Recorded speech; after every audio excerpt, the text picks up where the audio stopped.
Have you ever mixed lemon with your favorite meal, thinking it would make it healthier or taste better? Lemon is one of those ingredients that seems harmless. You squeeze it on salads, add it to tea, or drizzle it over cooked food without a second thought. But what if you were told that combining lemon with certain foods can actually do more harm than good? Yes, as refreshing and cleansing as it seems, there are a few food pairings with lemon that can upset digestion, ruin nutrients, and even cause unwanted side effects. On the other hand, there are also food combinations where lemon becomes a real game changer, boosting absorption, enhancing flavor, and providing serious health benefits. So what exactly are these foods? Why are some great with lemon while others turn into a bad mix? Can you really ruin a healthy meal by adding a few drops of lemon juice? In this video, we'll reveal 3 foods you should never mix with lemon and explain exactly why the combination can be problematic. Then we'll go through 3 foods that pair perfectly with lemon, showing you how this simple fruit can unlock better flavor and nutrition when used the right way. If you're new here, welcome to the channel. Before we dive in, make sure to like this video and subscribe so you don't miss more health and nutrition content just like this. And tell us in the comments, how often do you use lemon in your meals? We'd love to know your favorite ways to enjoy it. Now let's start with foods you should never mix with lemon. Number 1. Milk and milk-based drinks. Mixing lemon juice with plain milk or with milk-based drinks is one of the fastest ways to ruin the mouthfeel and look of a beverage. The reason is simple and easy to see. Lemon is acidic and milk contains proteins that react when the pH drops. When you add lemon juice to milk, the acid makes the casein proteins move toward each other and form clumps. Those clumps are what you see as curdled milk.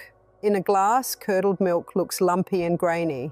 In tea or coffee, it makes the drink split and look like it has little bits floating on top. That is not appetizing for most people. Beyond the visual problem, the texture change is what bothers people more. Smooth milk becomes lumpy, thin cream becomes separated, and the drink feels wrong in the mouth. For many recipes, this is just cosmetic. For others, it wrecks the result. If you plan to have a silky milkshake, a creamy latte, or a chilled milk drink and you add lemon juice directly, the whole point of the drink is lost.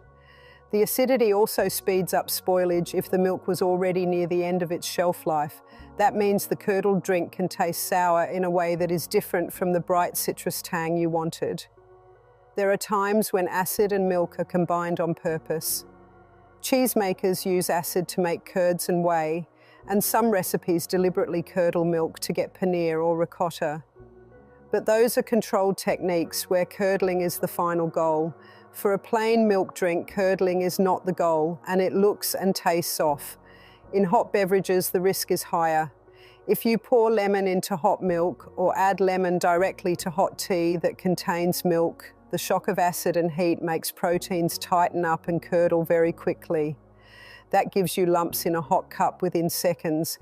If you find curdling happens often in your kitchen, there are safe alternatives that keep the lemon flavor without destroying texture. Use lemon zest rather than juice when you want aroma. The oils in the peel give citrus scent and taste without the strong acid. Use lemon-flavored syrups, extracts, or a tiny amount of lemon concentrate that is blended into a base that can handle acid. Another option is to use yogurt or buttermilk, which are already acidic and stable together with lemon. Yogurt mixed with lemon is common in dressings and marinades, but if your base is fresh milk, avoid throwing lemon juice in straight away. If you must mix lemon juice with dairy in a recipe, do it in a controlled way. Add lemon to a small amount first, or mix it into a non-milk component, and then fold it into the dairy. Tempering helps. Bring a small amount of the hot liquid into the dairy slowly while stirring, then add that warmed dairy back into the rest. That reduces sudden pH shock and can keep the texture acceptable. Still, even with tempering, there is a limit. Too much acid will overcome any careful technique and the proteins will come together. When acid is needed for a dairy recipe, cooks often plan for it and use cream or stabilized dairy that resists separating, or they accept curdling and use a strainer to remove solids as part of the method. From the health angle, curdled milk is not automatically dangerous. It may look and taste bad, but curdled milk that was made by adding lemon to fresh milk is not the same as spoiled milk. Still, many people feel queasy after drinking something that looks off. For that reason alone, it is best to avoid the mix unless the recipe calls for it. For hot beverages, if you want citrus note with milk, add lemon flavour before adding milk, or use a citrus tea that pairs with milk without adding raw lemon juice directly. Number 2, egg-based custards, cream sauces, and delicate egg emulsions. Eggs and lemon can work together in many dishes, but they can also fight each other fast if you are not careful. Egg proteins are sensitive to both acid and heat. When you add lemon juice to a raw egg mixture, the acid lowers the pH and makes the proteins unfold and bond sooner. That leads to coagulation. The soft, smooth matrix you want in a custard can turn into grainy lumps. The classic case is a custard or a cream sauce that splits or becomes curdled after adding too much lemon or adding it in the wrong moment. In sauces like hollandaise, the balance of acid, fat, and temperature is what holds the sauce together. Hollandaise uses egg yolks, butter, and a small amount of acid. The acid helps both flavour and stability, but too much lemon or adding lemon at the wrong temperature will make the egg protein seize and the sauce will separate. Once it splits, it is hard to bring it back without starting over or using specific rescue methods like creating a new base and slowly whisking the broken sauce into it. That is extra work most cooks want to avoid. For custards and baked egg dishes, adding lemon juice too early or using a high acid concentration risks uneven texture. A smooth lemon custard takes careful heat control and measured acid. That is why many recipes call for adding lemon gradually and cooking at low, steady heat. There are exceptions. Lemon curd is an egg and lemon product where acid and eggs are combined on purpose. It works because the method is designed to keep coagulation under control. Constant whisking, low heat, and slow addition of lemon until the mixture thickens just enough. Notice the difference. Curd is made by design. Custard that curdles in the oven is usually a mistake. The difference is technique. If you throw lemon into raw eggs and crank the heat, you will get grainy, overcooked bits rather than a smooth set. Egg white-based foams behave differently. A little acid such as lemon helps stabilize egg whites, so lemon can improve meringue by giving the proteins the right pH to whip better. So it is not that lemon and eggs never mix. The rule is about which egg preparations are sensitive to acid and heat together. Delicate emulsions and custards fall into the fragile group. If your goal is a smooth, creamy texture, you must control both temperature and acid dose. The direct mixing of fresh lemon into room temperature or hot egg mixtures is the risky move. If a recipe calls for lemon flavor but is egg heavy and fragile, choose lemon zest or a mild acid substitute. Zest gives citrus oils and bright flavor without the harsh pH shift. A small amount of lemon extract can also provide flavor without the acidity. If you must use juice, add it at the end after removing the dish from heat, or temper eggs by slowly whisking hot liquid into them before returning to heat. Tempering raises the egg's temperature gradually and lowers the shock that causes rapid protein bonding. For sauces that have already split, there are a few rescue tricks. Often you can start with a fresh whisked egg yolk off the heat and slowly whisk in the broken sauce a little at a time to rebuild the emulsion. This requires calm hands and patience. If that sounds like too much hassle, prevent the problem. Keep acids measured, keep heat low, and add lemon last in fragile egg-based recipes. That saves time and keeps the texture smooth. Number 3, batters and doughs that rely on baking soda as the only leavening agent.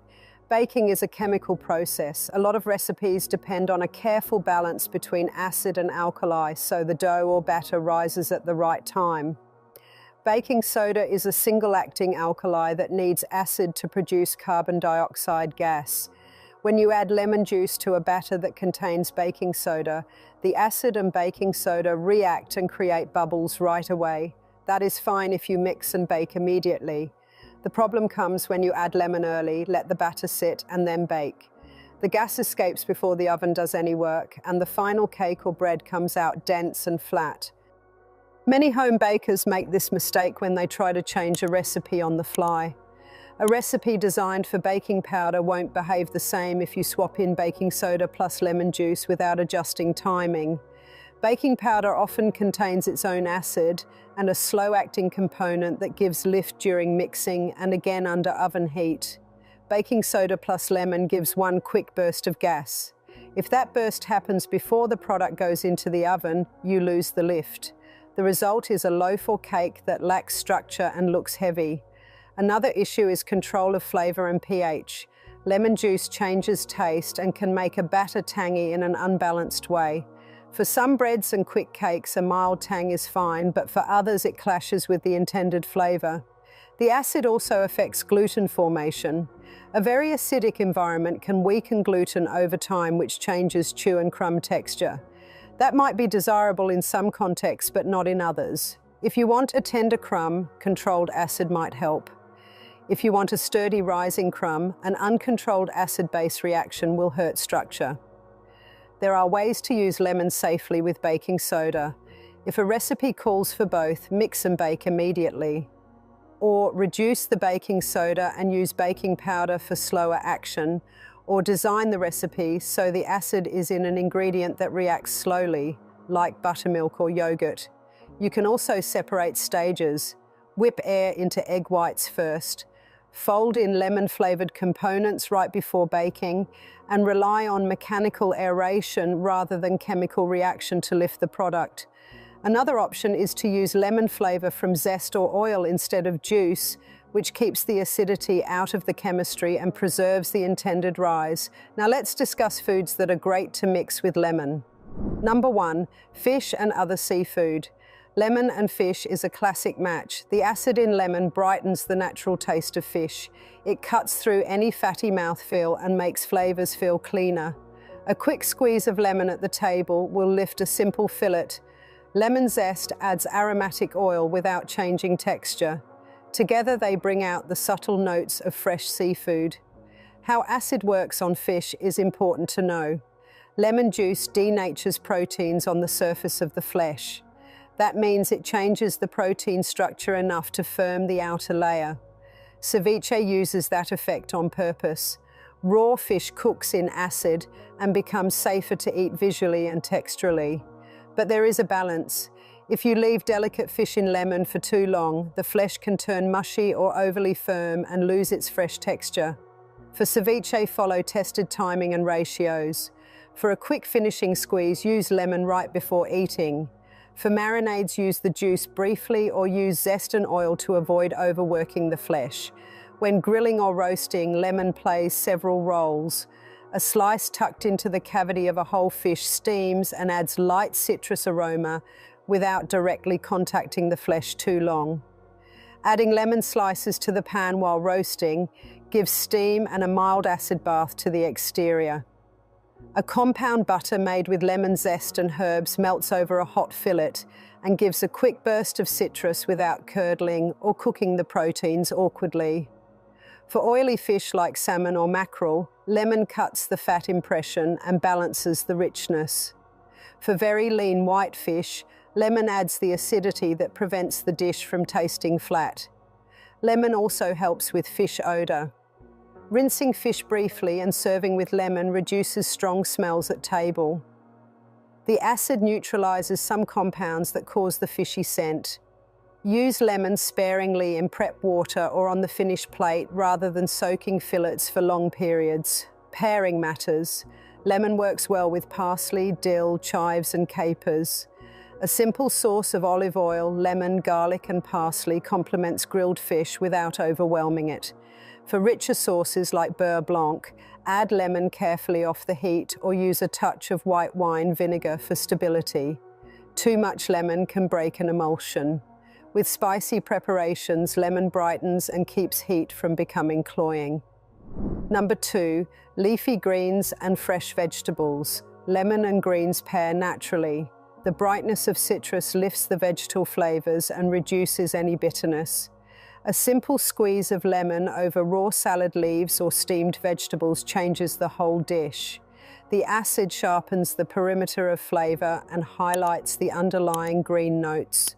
One of the most useful kitchen moves is massaging kale with lemon and oil. Kale leaves are sturdy and often a bit tough raw. Rubbing the leaves with a mix of lemon, oil, and a pinch of salt softens their fibers and makes the leaves tender and more palatable. The acid loosens cell walls so the texture becomes less rigid. This method keeps the kale structure while reducing chew and bitterness. It works fast. A few minutes of massage transforms the leaf. Lemon also prevents browning in cut fruits and some vegetables. Avocado halves or thinly sliced apples get a light squeeze of lemon and hold color longer because the acid slows enzymatic browning. For dishes that must sit for a short time before serving, lemon is a practical way to keep things bright. Use juice sparingly to avoid altering the sweetness or adding too much tang. Dressings are another place lemon shines. A basic vinaigrette of lemon juice, oil, salt, and pepper is straightforward and reliable. Adding a small amount of mustard stabilizes the emulsion and gives body. A lemon-based dressing pairs with mixed greens, shaved fennel, or raw carrots. For heartier roasted vegetables, finish with lemon after roasting to keep the fresh citrus note intact. Roasted Brussels sprouts, cauliflower, or asparagus take on a cleaner profile when finished with lemon and a sprinkle of hard cheese or toasted nuts. Cooking with lemon and vegetables also has technique details to remember. Heat can reduce lemon's aroma, so when you want a fresh citrus hit, add juice off the heat or as a finishing touch. Zest can be added during cooking to release oils gradually. For long-cooked stews or braises, add lemon toward the end to avoid flattening the flavor. For quick pan sautés, a bit of lemon at the end brightens without losing the cooked taste. Herbs and lemon work well together. Parsley, mint, cilantro, and basil respond to lemon by showing sharper flavors. A chopped herb mix with lemon makes a quick gremolata or chimichurri-type finish for roasted or grilled vegetables. Lemon pairs cleanly with garlic in these mixes, and the combined taste refreshes the palate between bites. Number 3, grains, legumes, and their salads. Lemon transforms grain and legume-based dishes. It adds lift to otherwise bland textures and binds flavors in a salad. Think tabbouleh, lentil salad, lemon rice, or a chickpea bowl. Acid brightens and separates flavors so you taste each element more clearly. One clear benefit is how lemon improves perceived salt. A small amount of lemon can make a grain salad taste more seasoned without adding more sodium. That lets you reduce salt while keeping a lively flavor profile. Lemon also pairs well with olive oil and herbs to create dressings that cling to grains and legumes, coating each grain and improving mouthfeel. Timing is important with legumes. Beans and lentils are sensitive to acidity during cooking. Adding lemon or other acids early in the cooking process will toughen bean skins and slow hydration. That means your beans may stay hard or cook unevenly. To avoid this, add lemon after the beans are fully cooked. For lentils, which cook faster, you can add lemon near the end of the cook time once the texture is right. For canned beans or pre-cooked legumes, acid is fine during mixing because there's no further need for cooking. With rice and other starches, lemon is usually best as a finishing touch. Citrus rice recipes work by adding lemon juice and zest after cooking or stirring lemon-flavored oil through hot rice so the aroma infuses without breaking starch structure. For pilafs, add lemon to the sauce or garnish rather than to the raw cooking liquid, unless the recipe specifies it. Bulgur and couscous are more forgiving. Their quick hydration reacts well to lemon in the dressing because they're not trying to gelatinize starch under heat. If you found this video helpful, give it a thumbs up and share it with someone who loves adding lemon to everything. Don't forget to subscribe, hit the bell icon for more health tips, and tell us in the comments which lemon combo you'll be trying or avoiding next.